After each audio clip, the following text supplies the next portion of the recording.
IP FAMBA TV. We back in the building, and you know what? I gotta bring this guy in right. I gotta bring him in right. This guy we bringing on the show. He's better known as AKA the Wizard, and you might have called him the Wizard of Oz. But if you're from DC, Maryland, Virginia, the DMV, you know about Walt Williams. Man, bring this guy in the building. Walt, what's up, baby? What's happening, man? What's up, big dog? JYD. What's up? Come on, man. Come on. Oh man, I'm so happy to have you on the show, man. I got so many stories.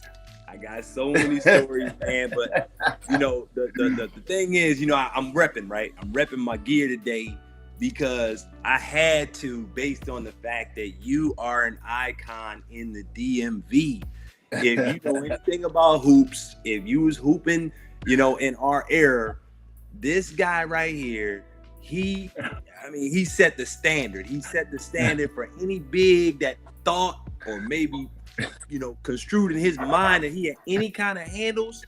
This was the standard. This was the measuring stick before the Kevin Durant's and, you know, other guys. Obviously, when we go way back, there's guys that have been here, done that. But we're gonna get into the fact that, you know, your career was just, you know, it was a tight career. It was solid.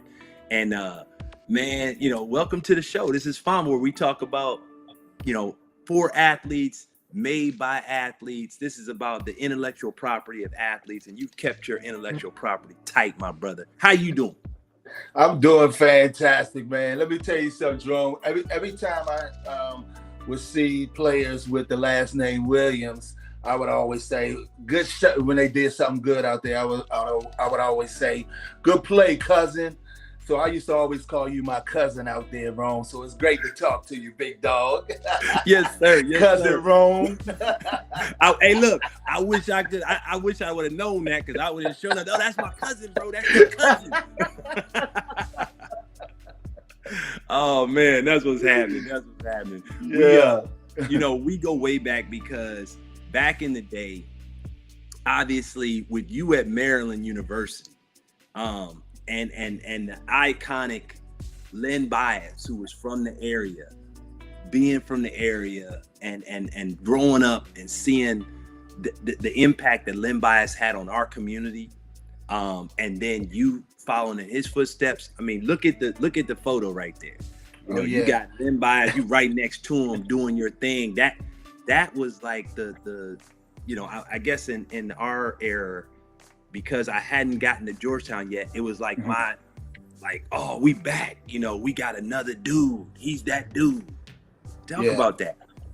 So as a kid, man, I grew up a Georgetown Hoya fan, you know, so it was John Thompson all day, Coach Thompson all day. And you know, then my dad, he took me to a Carolina Terp game one time, because my dad's from North Carolina. And so he liked the Tar Heels. And so he took me to a Tar Heel Terps game, man. And I got to see Len Bias in person. And man, that jumper was so pretty. I mean, I just gravitated to that. And from that point on, I had seen him play on TV a few times, but when I saw him in person, it was just something different. And so from that point on, I started watching him, you know, watching the Sports Machine, you know, George Michael's show, and waiting for the highlights of him. And then all of a sudden, I was watching Terp games all the time, you know. And so he turned me into a Terp fan, man. And I didn't even know he was from this area. And then all of a sudden, I was playing against his little brother Jay in high school. So it was, you know, it was all full circle. But you know, they didn't publicize what guys were from and stuff as much in the pros. So I didn't even know being an NBA player was a reality until, you know, I saw Len Bias. Yeah. And so, you know, he was huge for me. I remember playing, you know, pickup games on blacktop. I didn't play on a high school, a team until I was in high school. So it was just pickup. It was just blacktop, you know. And before the games would start, I know you know this right here. You know, before the game would start, we would yell out who we gonna pretend to be that day, and I would always go, I'm biased, you know. And, Hey, and look, and then saying? I'm telling people I'm the wizard. I'm the wizard. I'm out there doing my. So look, this is the thing, though. This is the thing, Jerome. When it was time for me to make a decision to what college I was gonna go to, those things were recurring in my mind, man. I remember when I was on a blacktop pretending to be biased, and I wanted to do that. I wanted the folks in the DMV, I wanted the kids in the DMV to go out there and hoop and pretend like they were me. You know, so that's what it was. I wanted to make the impact that he did. Right.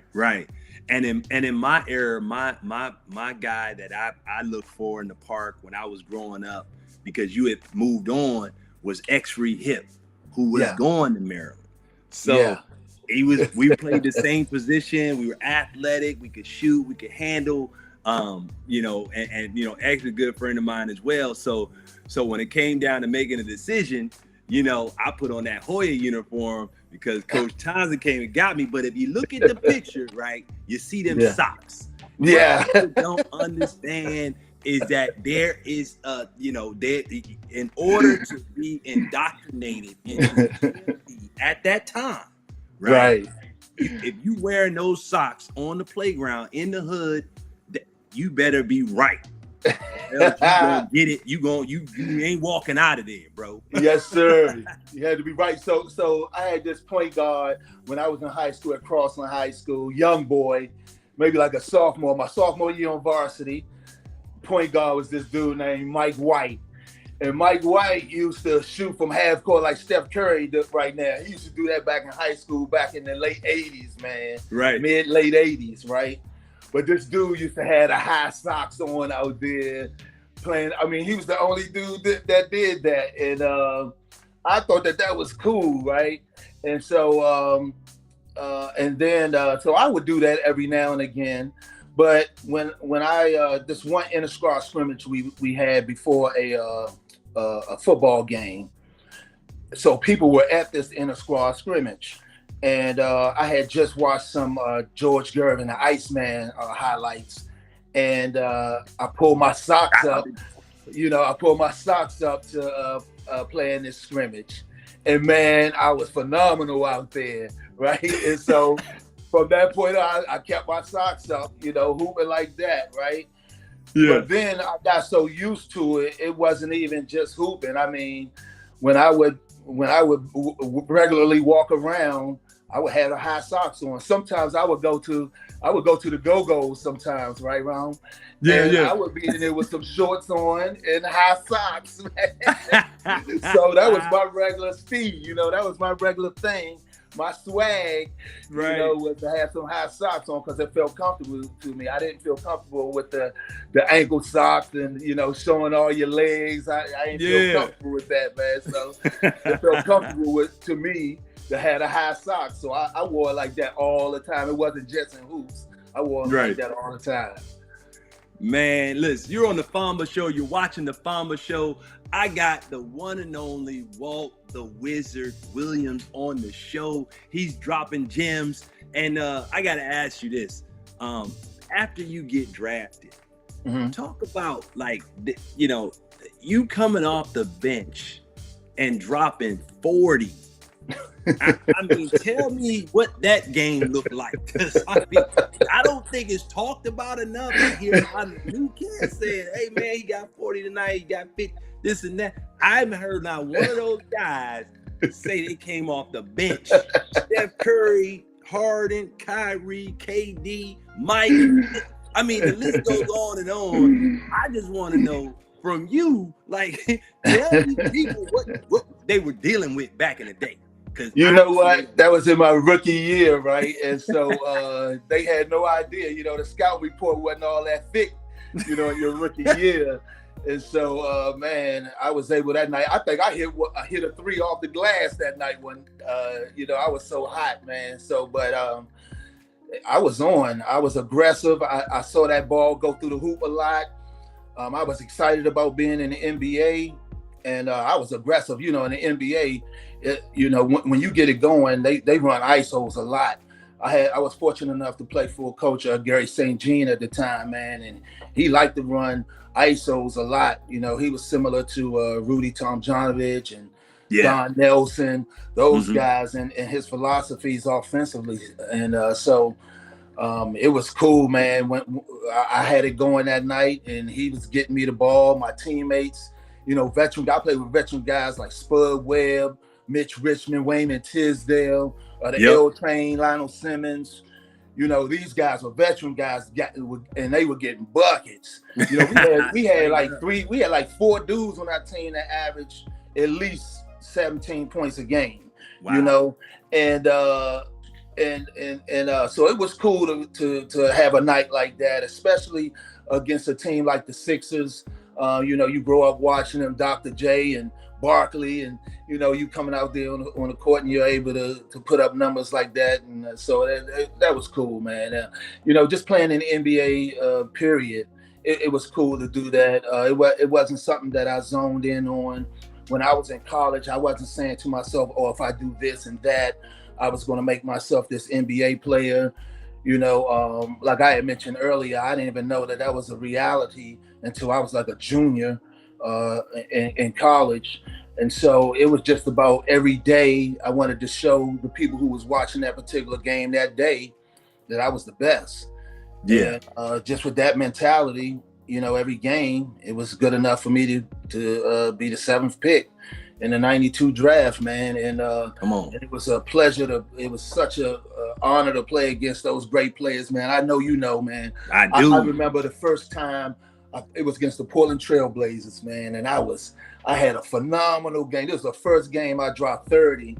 And I had probably like 35, 37. You know, this squad had Terry Porter, Clyde Drexler, yep, Jerome Kersey. I mean, they were a very good championship caliber team. Yep. And man, I shot a very good percentage that night too. I mean, I was killing. And correct. They was kicking our ass the whole entire game. And I could not understand how I was playing so well, and we were still getting our butts kicked. You get it. I had never been in a game like that before where I played that way. And I mean, we wasn't even close. It wasn't a close game really. They had us by like 10 and above pretty much the whole game. The whole game. And I remember sitting in my locker room after that game thinking to myself, like, man, it is some phenomenal players up here in this league, man. Right. Because I had never experienced something like that before. So, I mean, you know, the league was something else, man. I tell you that. I want to bring up this shot real quick because a lot of people, you know, they you know, well, I remember man, listen, look at this right here, man. Look at these numbers right here. 3rd player in NBA history, and they got this cat in front of both you and James Harden, and I'm sitting here saying to myself, look who's on this, man. Plus 20 a game, 10 plus 10 plus 6 plus 4 plus, like, what are we talking about?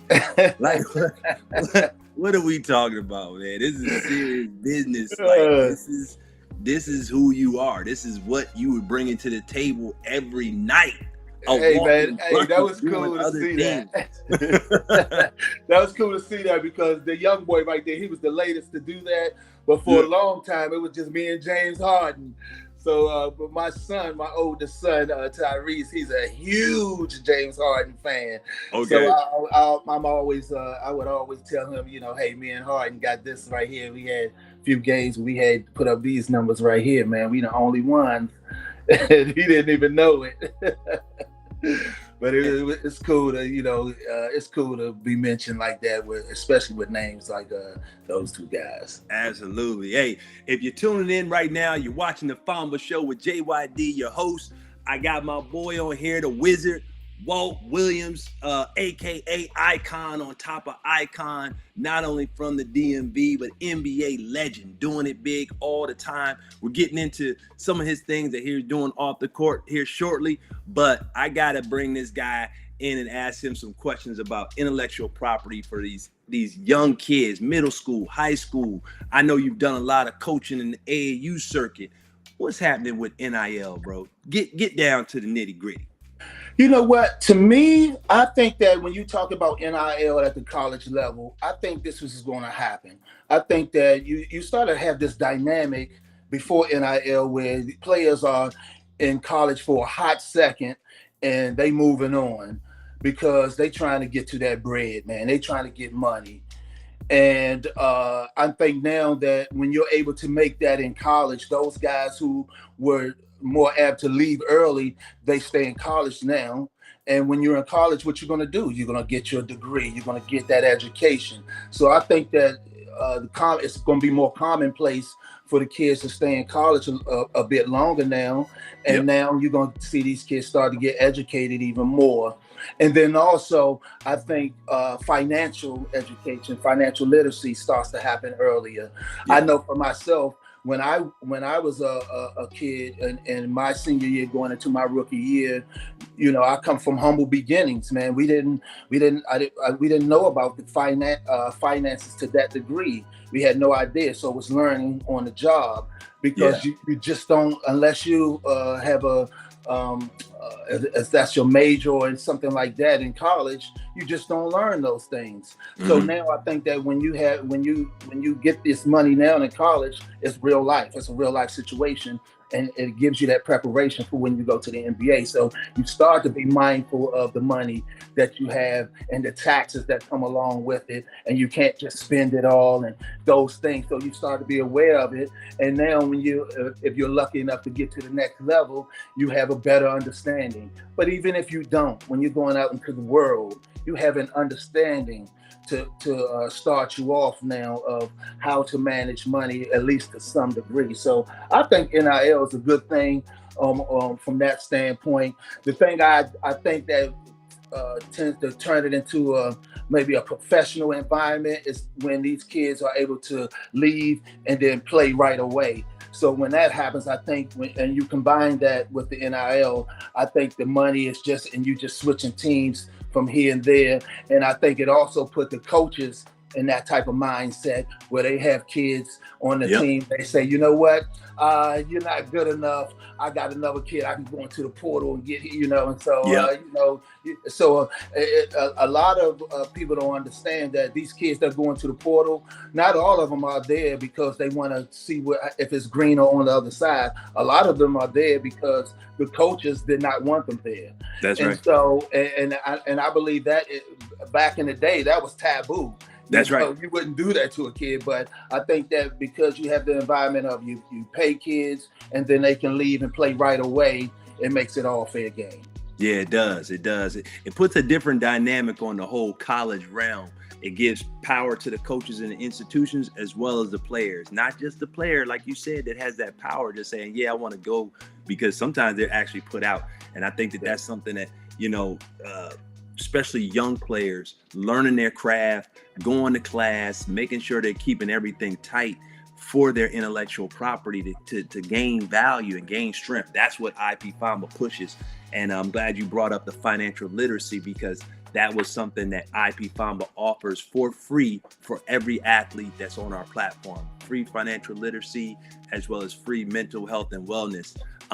But I want to get into another lane that I know you know well about, and you're going to be able to talk a little bit about this product that you have coming out. But the Walt Williams barbecue cookouts. They were like slash parties. They, you know, because you got to put that slash in there because they were the right mix of people and company, and it wasn't nothing going down that his wife wasn't like approving of. So it just stops there. You're not walking on the carpet. You outside. Like it was. I just said slash because it was great, man. So talk a little bit about, you know, those times inviting people like me and strangers to your crib and saying, "Yo, JY, I got a party tonight after we get finished hooping," and I'm like, "Yo, I'm there." You know what? You know what was cool about that is because it'll be about probably 700-800 people out there, man, and it was all love. It was all respect, you know, and this was before social media. So we were literally, I would have my friends, I would hold them off and say, look, don't say anything about anything at the house until 2 weeks before. And we would literally be in the club, and people would ask, "Is the party happening this year?" And we'd let them know like 2 weeks in advance, and then boom, they all the way up, up in Olney, Maryland, at the house, 700-800 people through word of mouth. So ain't no telling what that thing would look like if it was social media around. But I don't think we could have survived with social media. The people we knew, like, it was just like word of mouth. I pull up, like, Walt tell me, be there around 4, JY. I get there like 4:30. I'm thinking I'm early. Bro, the car line is like around Route 108. Like, it's not even, it's sick, man. We are almost on Georgia Avenue at this point. Like, oh my goodness. I tell you what ended it. This one time, man, we were sitting up in the bedroom where you could see out of the window in the front yard, and some dude was doing a donut in my front yard. And my wife looked at me and said, "Hey, this thing is over." That's it. See, I wasn't there that day. He wouldn't have got his car keys back. I'm like, messed up all of it. So hey, look, a lot of people shouting you out on Facebook. Christopher Lee, got Ian McCarthy from North Gym. Like, all right, they love you, man. North Gym. Yeah, Douglas Lee. They shouting you out, man. So I just want to give them a shout for coming on the chat and showing Walt some love. But I got to get into this product you got launching. Talk a little bit about what you bring with this clutch right here. Yeah, man, Clutch vodka, man. It's a smooth tasting vodka. It's gluten free, no sugar, no carbs. We organically filter ours with coconut shells, so that's why it's so smooth and crisp like that, man. We're featured on the show The Game, that's on Paramount Plus this season, and so man, we've been blessed enough to. We've been on the market about I would say just a little less than a year, right around almost like a year now. So we're just trying to steamroll ahead, man, get this thing going. And man, I've been having a fun time working with my partners and just doing it, man, having a great time. And so it's a pleasure to be able to work with my guys and be able to bring something like this to the market. I know that when I do drink from time to time, that's what I drink. I drink vodka. So it was very easy for me to get on board once I tasted it and spent some time with it. And in comparison to any of the vodkas that you normally drink, your Grey Gooses, Belvederes, Tito's, right, Kettle Ones, whatever, I match Clutch against any of them all day, any day. Okay. So just go out there and try it for sure. Total Wines, they the biggest seller of it right now. So if you're near Total Wine, get there, try it out. There it is. Everybody go get you a little sip of this Clutch. Yeah, man. Walt Williams put his hands on it. He had that sweet jumper, so I can guarantee this vodka gonna be just as sweet. Smooth, man. It's in the DMV area, Hey, it's in the DMV area right now. We're not nationwide, but you can get access to it nationwide through PotomacWines.com. But also, you can visit us at on Facebook and Instagram at Clutch Vodka, and then on Twitter at Clutch Spirits. And so, yeah, man, check us out. We'd love to have you follow us, like us, do all that stuff, man. I'm not a social media person, Jerome, so I don't even know what I'm talking about right now, bro. I'm still writing things down on index cards. You pitched it right, and I'm gonna do some pitching for you. Make sure you hit the icon in the upper left-hand corner. Sign up for IP FAMBA. Make sure you create your own account. Get your NFTs going. It's all free. You can obviously boost it up. But you see right here, you got the Walt Williams, the legend NFT that's been dropped. He's got his account on IP FAMBA. So make sure you look up Walt and check out all of his stuff and his NFTs that he's putting out there. Make sure you purchase them. The proceeds go to the Walt the Wizard Foundation, the foundation of his pocket. That's right. We're about getting players paid on IP FAMBA. So we want all the players and the families to know that that's what it's all about. So Big Walt, brother, I appreciate you, big bro, so much. Yes, sir. On my show, FAMBA Show, man. It is awesome. I can't wait to have you again, brother. Anytime, man. You know, it's always a pleasure, man. Jerome, you always been a good dude, man. And so it's a pleasure. I've always been a fan of the way you hustle out there and play the game, man. You always played the game with a sense of urgency and a love. You know, people take that for granted, you know what I'm saying? And they always gravitate to, the pretty part of the game or the glamorous part of the game, you know, the scoring and all of that. And hey, I was one of them. I gravitate to that part, trust.